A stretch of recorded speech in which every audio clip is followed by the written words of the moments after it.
ତୁମ ପରି ଛୋଟ ପିଲାଟିଏ ମୁହିଁ ଜନମ ଉତ୍କଳ ଭୂଇଁ କୁଳ ଧର୍ମ ରଖି ନାମ ମୋ ଧରମା ଦେଲେ ମା ଦୟାମୟୀ ଜନ୍ମ ଜାଣି ନାହିଁ ପିତା ମୋ କିଏ ସେ କେଉଁଠାରେ ଛନ୍ତି ସେହି ପଚାରିଲେ ମୋର ମୁଖ ଚାହିଁ ମାତା କାନ୍ଦୁଥାନ୍ତି କଇଁ କଇଁ ମାତା ମୋତେ ଦିନେ ପାଶେ ବସାଇଲେ କହିଲେ ବାପର କଥା ଗର୍ଭରେ ତୁହି ସଞ୍ଚାର ହୋଇଲୁ ଚାଲିଗଲେ ତୋର ପିତା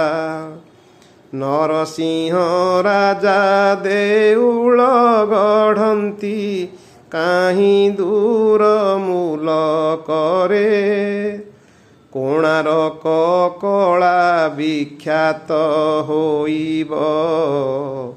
କାଳେ ସାରା ଜଗତରେ ପିତା ତୋର ବିଶୁ ମହାରଣା ସେଠି ଧରିବାର ସବିନ୍ଧାଣୀ ଦେଉଳ ଗଢ଼ନ୍ତି ଚାହିଁ ଚାହିଁ ବାଟ ନେତୃ ଶୁଖିଲାଣି ପାଣି 1200 ବଢ଼େଇ ଦେଉଳ ଗଢ଼ନ୍ତି ମୁହିଁ ଯିବି ମାତା ଗଢ଼ି ମାତା ମୁହିଁ ଯିବି ମାତା ଗଢ଼ି ଶିଳ୍ପ କଳା ମାତ୍ର କିଞ୍ଚିତେ ଜାଣିଛି ଘର ପୋଥି ପଢ଼ି ପଢ଼ି ଦୁଃଖୀ ଧନ ମୋର କେଣେ ଯିବୁ ବାବୁ ମାତା କହନ୍ତି ଆଗୋଳି ବାପା କି ଚିହ୍ନିବେ ସଙ୍ଗେ ଘେନି ଯା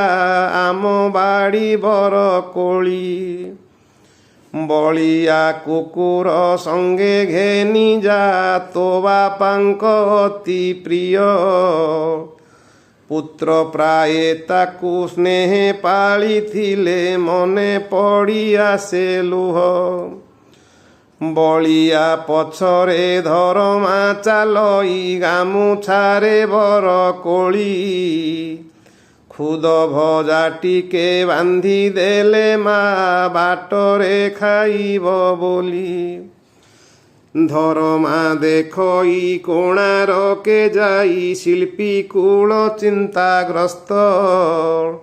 ବଳିଆକୁ ଦେଖି ଚିହ୍ନି ନେଲେ ବିଶୁ ଏହି ମୋ ଧରମା ପୁତ୍ର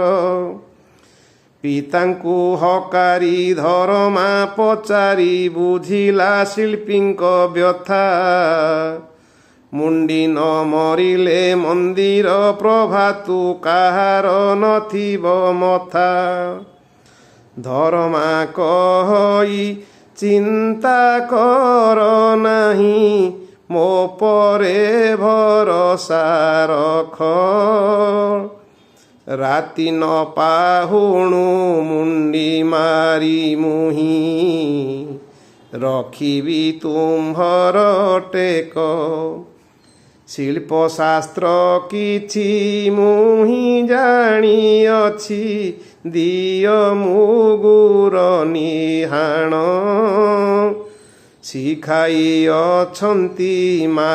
ମୋତେ ସବୁ ପଢ଼ାଇ ପୋଥି ପୁରାଣ 12 ବରଷର ବାଳକ ଉଠିଲା ମନ୍ଦିର ଉତ୍ତୁଙ୍ଗ ଚୂଳେ ରାତି ନ ପାହୁଣୁ ଚୂଡ଼ା ଦିଶିଗଲା କୋଣାର୍କ ସୂର୍ଯ୍ୟ ଦେଉଳେ ଶିଳ୍ପୀ କୂଳ ଗୁଣି ଭାବି ହେଲେ ପୁଣି ଆଉ କି ରହିବ ମଥା 12 ବରଷର ବାଳୁତେ ସମ୍ଭବ ବଡ଼ ବିଚିତ୍ର ଏ କଥା ବାରଶ ବଢ଼େଇ ବଢ଼େଇ ଦାୟ ନା ପୁଅର କିଅ ବା ଦାୟ। ଝାସିଲା ଧରମା କରାଳ ତରଙ୍ଗେ ଶିଳ୍ପୀ କୂଳ ମାନେ ହାୟ। କୋଣାରକେ ରାଜେ ବିଶ୍ୱେ ବାଜା ବାଜେ ଅପୂର୍ବ କିରତି କଳା। 12 ବରଷର ଧର୍ମ ପଦ ସୂଚି ମୁନେ ଆଙ୍କି ଦେଇଗଲା। ଉତ୍କଳ ଜନନୀ ସନ୍ତାନ ଧରମା ବନ୍ଦେ ମା ଚରଣ ଦୁଇ।